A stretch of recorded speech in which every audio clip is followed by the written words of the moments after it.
पिछले 4 सालों से लद्दाख अपनी 4 डिमांड्स को लेकर लगातार आवाज उठा रहा है। दिल्ली में सोनम वांगचुक पदयात्रा लेकर आए, 1000 किलोमीटर वो पैदल चले, उनको दिल्ली पुलिस ने रोका और उसके बाद होम मिनिस्ट्री के साथ कुछ बातचीत हुई, जिसके बाद उनको रिलीज कर दिया गया। हाईकोर्ट में भी मामला गया, लेकिन इस सब के बीच जो सबसे बड़ा सवाल यह है कि आखिर जो बातचीत हुई, जो पहले भी बातचीत हुई थी और अब जो बातचीत होने वाली है, वो किस एजेंडे पर होगी और ये बातचीत फेल क्यों हुई थी। मेरे साथ ज्यादा बातचीत के लिए सज्जाद करगिली साहब हैं, जो खुद इस पदयात्रा में जो पैदल चलकर आई थी वो शामिल थे, खुद उनको डिटेन किया गया था, वो मौजूद हैं। आप तो हाई पावर कमेटी से लेकर तमाम चीजों का हिस्सा रहे। अभी जो बातचीत हुई है वो क्या बातचीत हुई है, सभी लोग जानना चाहते हैं कि आखिर लद्दाख जो है वो किस जानिब बढ़ रहा है। खुर्रम साहब बहुत बहुत शुक्रिया। हम भी जो सोनम वांगचुक साहब ने पद यात्रा शुरू की लद्दाख से दिल्ली के लिए, तो लेह एपेक्स बॉडी के मेंबर्स भी उनकी पद यात्रा में शामिल थे। हमारे कारगिल डेमोक्रेटिक अलायंस की तरफ से हम भी पद यात्रा में चंडीगढ़ से जुड़े और उसके बाद हमारा कारवान भी सिंघू बॉर्डर पे पहुंचा और हमें रोका गया और बाद में सबको डिटेन किया गया। ये बड़ा अनकॉन्स्टिट्यूशनल टाइप का और बड़ा अनफॉर्चुनेट था, क्योंकि हम पहली बार लद्दाख के अवाम जो है वो दिल्ली की तरफ कूच करके आए थे और हमें यहाँ इंटर होने नहीं दिया गया। बात यह है कि हमारे मुद्दे साफ हैं, 4 पॉइंट एजेंडा को लेकर के हम स्ट्रगल कर रहे हैं। हमारे स्टेटहुड की डिमांड है, डेमोक्रेसी से रिलेटेड इशू है, हमारे 6 शेड्यूल का इशू है जो हमारे लैंड, कल्चर और इन्वायरमेंट और क्लाइमेट से जुड़ा हुआ मसला है, और हमारे लिए अनएम्प्लॉयमेंट का और फिर गेजेटेड पोस्ट की नौकरियाँ, पब्लिक सर्विस कमीशन और फिर रिप्रेजेंटेशन कारगिल और लेह रीजन्स के लिए। ये 4 मुद्दे लेकर हमने कई राउंड ऑफ टॉक्स भारत सरकार के साथ की, जिसमें बहुत हद तक हम आगे भी बढ़े थे, खासकर एम्प्लॉयमेंट रिलेटेड इश्यूज को लेकर। लेकिन उसके बावजूद भी सरकार 1 इंच अपने किए हुए वादों पर उतरने में नाकाम हुई और लोगों के अंदर एक सेंस ऑफ एलिनेशन और सेंस ऑफ फ्रस्ट्रेशन था, जिस वजह से हम मजबूर हुए कि हम दिल्ली की तरफ आएँ और उनको याद दिलाएं जो वादे उन्होंने किए हैं, जिन बातचीत को उन्होंने कंटिन्यू किया है। कोई ऐसी चीज़ नहीं है जो अनकॉन्स्टिट्यूशनल हो, वो कॉन्स्टिट्यूशन के डोमेन से बाहर की चीज़ें हम डिमांड नहीं कर रहे हैं। हम अपनी मांगों के लिए, अपने वजूद के लिए, अपने इलाके में डेमोक्रेसी के लिए, अपने क्लाइमेट के लिए, अपने कल्चर और आइडेंटिटी को बचाने की जिद्दोजहद कर रहे हैं, स्ट्रगल कर रहे हैं। एक अहम जो चीज़ है कि आप लोगों को 2 अक्टूबर को राजघाट जाना था, 1 अक्टूबर को आप लोग दिल्ली पहुंच गए थे, आप लोगों को रोका गया, डिटेन किया गया। उसके बाद होम मिनिस्ट्री के ऑफिशियल्स के साथ आप लोगों की बातचीत हुई, वो किस एजेंडे पर बातचीत हुई, किस तरह से बातचीत हुई? देखिए, जब हम 30 सितंबर की रात को हम पहुंचे तो रात के 9:30 बजे हम लोगों को सिंघू बॉर्डर में डिटेन किया गया। उसके बाद अलग डिफरेंट लोकेशंस पे हमें लिया गया, नरेला के पास में। लेकिन उसके बाद जो बातचीत हुई उस समय हम, चूँकि हम तो अंदर थे, डिटेन थे, तो सोनम वांगचुक साहब जो है वो डिफरेंट किसी और जगह लोकेशन पे थे। हमारे MP साहब जो लद्दाख के, हाजी हनीफा साहब, और फिर CEC करगिल का जो डॉक्टर जाफर अखून साहब, वो लोग इस डायलॉग में शामिल थे। और उस दौरान जो बातचीत, जो मुझे इन्फॉर्मेशन है, ये तय पाया था कि 15 दिन के इन्हीं दिनों में सरकार से, खासकर PM से और होम मिनिस्टर साहब से या फिर प्रेसिडेंट साहिबा से हमारी मुलाकात होगी और हम उनको अपनी बात रखेंगे, अपना पक्ष रखेंगे। और उसके बाद जल्द ही जो टॉक्स पीछे रुक गए थे, हाल्ट हुए थे, वो रुक गए थे किसी वजह से, और उस पर जो हमारी होम मिनिस्टर अमित शाह जी से जब बात हुई थी उसके बाद वो रुक गए थे, उसको किसी तरीके से रिज्यूम करे। ये डिमांड हमारी थी सिंपल, जिस पर इन प्रिंसिपली अभी वो लोग एग्री हुए हैं। लेकिन अभी तक हमें नहीं पता है कि PM से या HM से कब हमें मिलाया जा रहा है और बातचीत को कैसे आगे बढ़ाया जा रहा है। लेकिन आश्वासन उन्होंने दिया है। और तीसरा हमारी एक डिमांड ये थी कि हमें वहाँ राजघाट पे जब हम पहुँचें तो कम से कम सरकार की तरफ से कोई हो जो पद यात्री को, जो यहाँ कारवान में आए हैं, उन लोगों को रिसीव करे। तो उसके लिए तो वो जॉइंट सेक्रेटरी साहब आए थे। लेकिन हमारा मेन मुद्दा जो है, उनको मेमोरेंडम दिया गया है, उनको मेमोरेंडम दिया गया है, लेकिन हम सरकार के सामने अपनी बात रखना चाहते हैं, डायलॉग्स को रिस्टोर करना चाहते हैं। हम चाहते हैं कि जिस मकसद के लिए आए हैं वो मकसद हमारा फुलफिल हो। ऐसा ना हो कि निशस्तन, खुर्दन और बर्खास्तन वाला हिसाब हो कि हम आए, बैठे, खा पिए लिए और चल दिए वाला नहीं है। हम सिंसियर हैं अपने इश्यूज़ को लेकर, सीरियस हैं, और हम इस वक्त जो है हमें पता है कि लद्दाख के लोगों के दिलों में क्या गुजर रही है। हम लोग सरहदों में हमेशा देश की निगहबानी में मसरूफ़ रहते हैं, सोल्जर से हमारे लोग, ईयर से हमारे लोग इस देश के, लेकिन हमें दिल्ली जो है इंटर नहीं होने दिया जाता है, जैसे कि दिल्ली किसी की अपनी जागीर हो। तो ये बड़ा अनफॉर्चुनेट है, ये दिल को तकलीफ देने वाली बात। आपके कई ट्वीट आए थे जिसमें रिस्ट्रिक्शंस दिखाई गई थी कि आप लोगों को बाहर नहीं जाने दिया जा रहा है। तो ये लेकिन अब क्या हालात हैं, और आखिर ऐसा क्यों हो रहा था कि आप लोग मिल नहीं सकते, बाहर आ जा नहीं सकते? पुलिस से हम लोगों ने बात की थी तो फैसिलिटेट करने की बात उनकी तरफ से कही गई थी। देखिए, हमें जो साथी मिलने आ रहे थे, जेएनयू से हमारे आयशा के जो साथी हैं वो आए, उधर से सीपीआईएमएल के लोग भी आए थे, चीफ मिनिस्टर जो दिल्ली की आतिशी जो आम आदमी पार्टी की तरफ से वो लोग गए थे, मेधा पाटेकर साहिबा गई थी, उन किसी को मिलने नहीं दिया गया ना। सोनम वांगचुक साहब से मिलने दिया गया, जो हमसे मिलने आए थे उन्हें भी रोक दिया गया, मिलने नहीं दिया गया। तो मुझे जो लगता है वो इसलिए है क्योंकि सरकार ने एक झूठा नैरेटिव बिल्ड कर रखा है कि लद्दाख में सब चंगासी है। तो लद्दाख के लोगों ने दिल्ली आकर के बताया कि सब कुछ ठीक, all is not well in Ladakh. तो वो चीज़ छुपाने के लिए अब वो मैसेज दूसरों तक न पहुंचे, इसलिए हमें रोका गया। और तो कोई हमारा जुर्म नहीं था, हम तो कोई पोस्टर लेके नहीं आए थे, कोई हमने ऐसा झंडा नहीं उठाया, हम तो देश का झंडा लेके आए थे, हमने अपने ऑर्गेनाइजेशंस का भी झंडा नहीं उठा के आए थे, हम तो पीसफुली आए, कोई स्लोगन नहीं, कुछ नहीं, हम सिर्फ चलते हुए आ रहे थे, जैसे गांधी जी की याद में हम आ रहे थे, ताकि बापू की याद में हम थोड़ा लोगों तक जो है अपना मैसेज कन्वे कर सके। तो मुझे लगता है एक सेंस ऑफ फ्रस्ट्रेशन सरकार के अंदर भी है, डरे हुए हैं क्योंकि इन्होंने कुछ किया नहीं है, और जो एक्सपोज होने का खतरा है वो इनको सता रहा है कि कहीं हम एक्सपोज ना हो जाएं। और जो एक फॉल्स नैरेटिव बना रखा है कि जम्मू कश्मीर में आर्टिकल 370 के बाद या लद्दाख में सब कुछ ठीक हो रहा है, तो सब कुछ ठीक नहीं है, इसीलिए तो पूरा लद्दाख यहाँ है। और हद तो ये है कि हमारे एमपी और सीईसी साहब को भी एक दिन डिटेन रखा गया।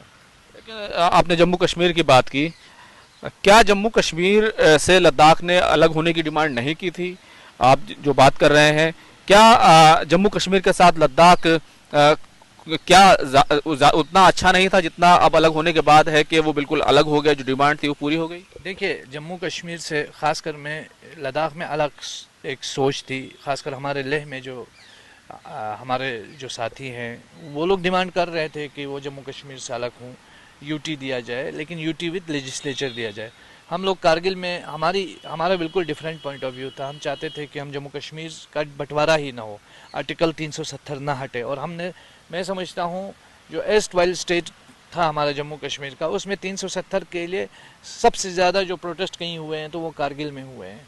तो ऐसी कोई बात नहीं थी कि सब पूरा लद्दाख ये चाहता था कि जम्मू कश्मीर से डिवाइड हो। हाँ, एक सेक्शन था हमारे लेह में, वो लोग डिमांड कर रहे थे, लेकिन कारगिल में बिल्कुल डिफरेंट पॉइंट ऑफ व्यू था। लेकिन जब एक बार हट गया और हमें डिवाइड किया गया तो हम लोगों को जो खासकर यूटी बनने के बाद खुशी मना रहे थे, सोनम वांगचुक साहब ने भी काफ़ी वेलकम किया था, हम लोग तो दुखी थे, हम प्रोटेस्ट कर रहे थे, लेकिन हम इस कंक्लूजन पर पहुंचे कि ये खुशी भी किसी काम नहीं आएगी और न ये दुखी रहना भी किसी काम नहीं आएगा, जब हम इस यूटी में करंट सिचुएशन में हम अपने मुद्दों को लेकर एक नहीं हुए। और इसी चीज़ों को लेकर के ले और कारगिल में केडीए बना, ले एपेक्स बॉडी बनी, सब एक साथ बैठे और 4 पॉइंट एजेंडा तरतीब दिया गया, और फिर फ्यूचर कोर्स ऑफ एक्शन को लेकर के हमने इन 4 पॉइंट मुद्दों को लेकर स्ट्रगल शुरू की। मुझे लगता है कि आज जम्मू कश्मीर में, लद्दाख की तारीख में पहली बार, हिस्ट्री में पहली बार हमें ये अफसोस हो रहा है कि जम्मू कश्मीर में एक इलेक्शन हो रहे हैं। हालांकि ये इलेक्शन मुझे लगता है जम्मू कश्मीर के लोगों के साथ नाइंसाफ़ी है कि यूटी के अंदर ये इलेक्शन हो रहे हैं, और जो चीफ मिनिस्टर बनेगा वो भी एक थोड़ा मेयर से थोड़ा ज़्यादा के इख्तियारात होंगे, उससे ज़्यादा उसके पास इख्तियारात भी नहीं होंगे, दिल्ली के चीफ मिनिस्टर की तरह ही तकरीबन उनके इख्तियारात होंगे। जो एक हंसता खेलता स्टेट था उसे तो तबाह कर दिया, लेकिन फिर भी एक इलेक्शन का एक सिलसिला है। लेकिन लद्दाख को तो उससे भी महरूम किया गया है, लद्दाख को तो पूरी तरीके से वो ब्यूरोक्रेट्स की कॉलोनी बना के रखा हुआ है, हमारा अपना कोई स्टेक नहीं, अपना कोई वजूद नहीं, अपनी कोई वॉइस नहीं। तो ये लेकिन सरकार ने कुछ कदम तो उठाए हैं, जैसे कि पिछली बार एक आपस में इत्तेफाक हुआ था कि वहाँ की पब्लिक सर्विस कमीशन वहाँ बन जाएगा। उसके बाद सरकार ने 5 ज़िले भी बनाए ताकि जो डेमोक्रेटिक राइट्स हैं, जो लोगों के वोटिंग का, जो चुनने का हक जो होता है, वो कहीं ना कहीं उसको सरकार ने आगे बढ़ाने का काम किया। समय लगता है और धीरे धीरे समय जो है। नहीं खुर्रम साहब, एक चीज़ है ना, जो जिन चीज़ों पर इन प्रिंसिपली हम एग्री हुए थे, खासकर पब्लिक सर्विस कमीशन को लेकर, उसमें सरकार एक इंच आगे नहीं बढ़ी है। हमारी डिमांड थी कि Jammu Kashmir public service commission के साथ हमें जोड़ दिया जाए, जिस तरह हम Jammu Kashmir high court, Ladakh high court है। अगर नहीं तो हमें अलग से अपना पब्लिक सर्विस कमीशन, हम चाहते हैं हमारा अपना कैडर हो, लद्दाख कैडर हो। तो इस वक्त ये लोग हमें मर्ज करने की कोशिश कर रहे हैं डेनिक्स के साथ, जो हमने स्ट्रांगली इसको मना किया था और उस समय भी मना किया था। हमारे उस वक्त के एमपी और लेह के हमारे उस जो सीईसी हैं अभी, गैलसन साहब, उन्होंने भी बिल्कुल कैटेगोरिकली इस पर काशी गैलसन साहब भी इसके अपोज करते हैं। अपोज में थे उस वक्त एमएचए में। अगर आप वो मिनट्स ऑफ मीटिंग निकाल करके देखेंगे तो सब ने, पूरी लद्दाख ने इस मामले पर जो है वो स्ट्रांगली अपोजिशन की थी।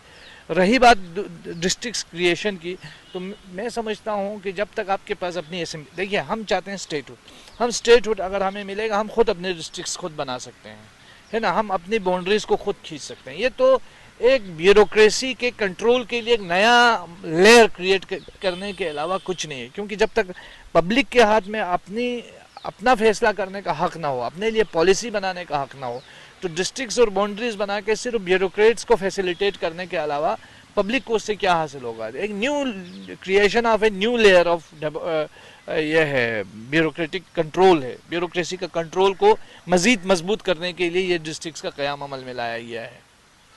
एक अहम बात है जो सभी लोग जानना चाहते हैं, सोनम वांगचुक जी जो पूरे इस पैदल मार्च को लीड कर रहे थे, वो जब से राजघाट पहुंचे उसके बाद वो दिखाई नहीं दिए।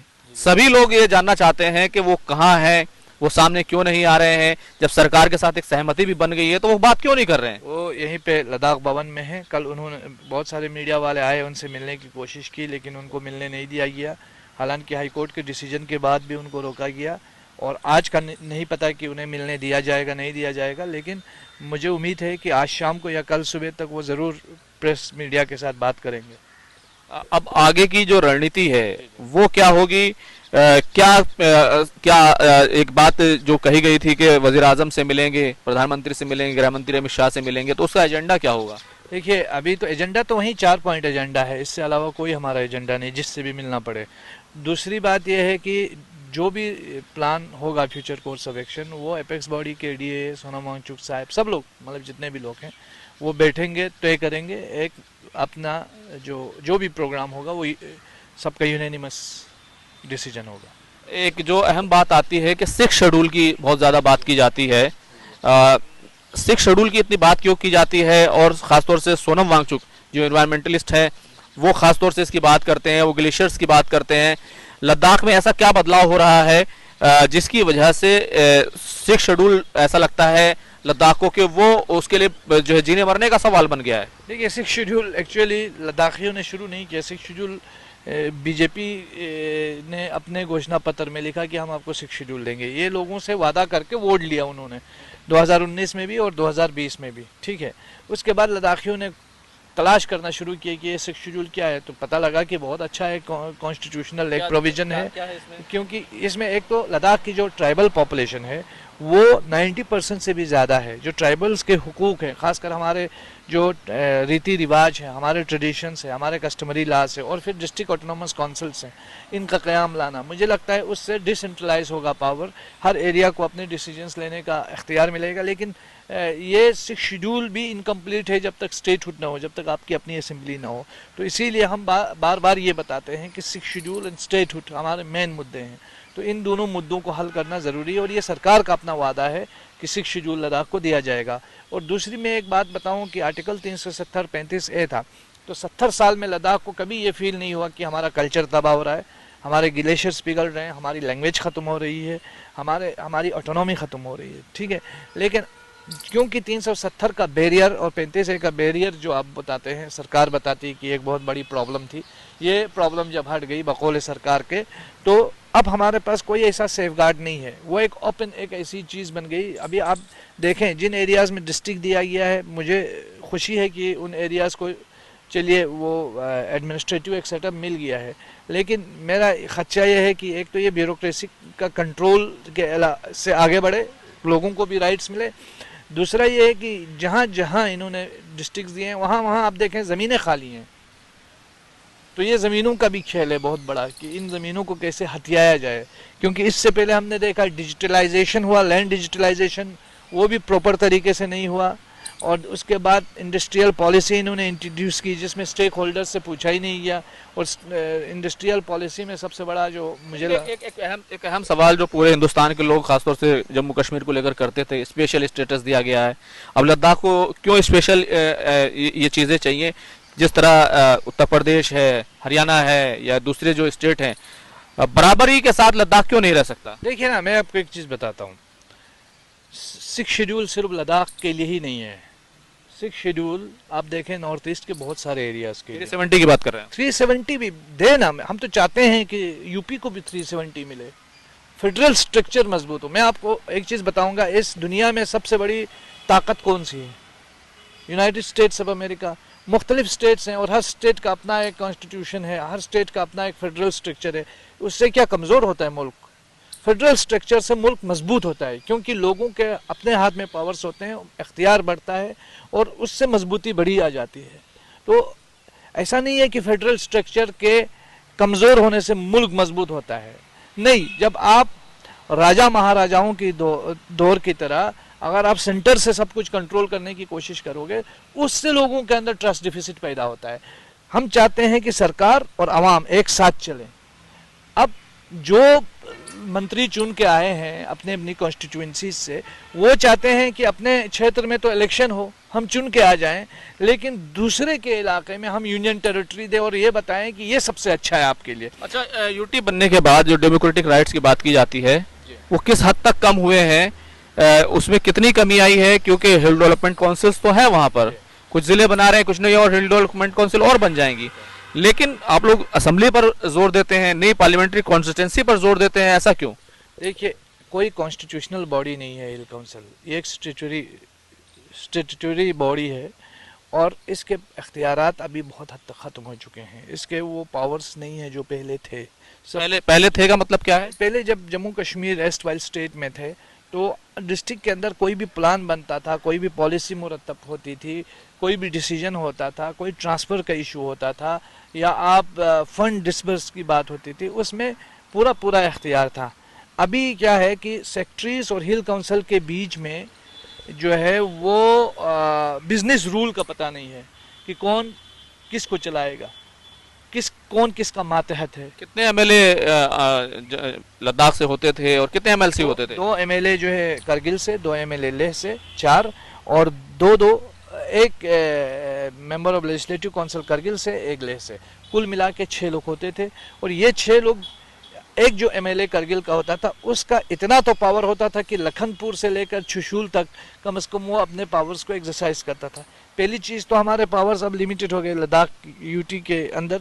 दूसरा, जम्मू कश्मीर जैसे स्टेट के अंदर हमारे को इतना पावर था कि लद्दाख का आदमी जो है जम्मू कश्मीर के चीफ मिनिस्टर के इंतखाब में अपना पार्टिसिपेशन कर सकता है, चीफ मिनिस्टर चुनने की।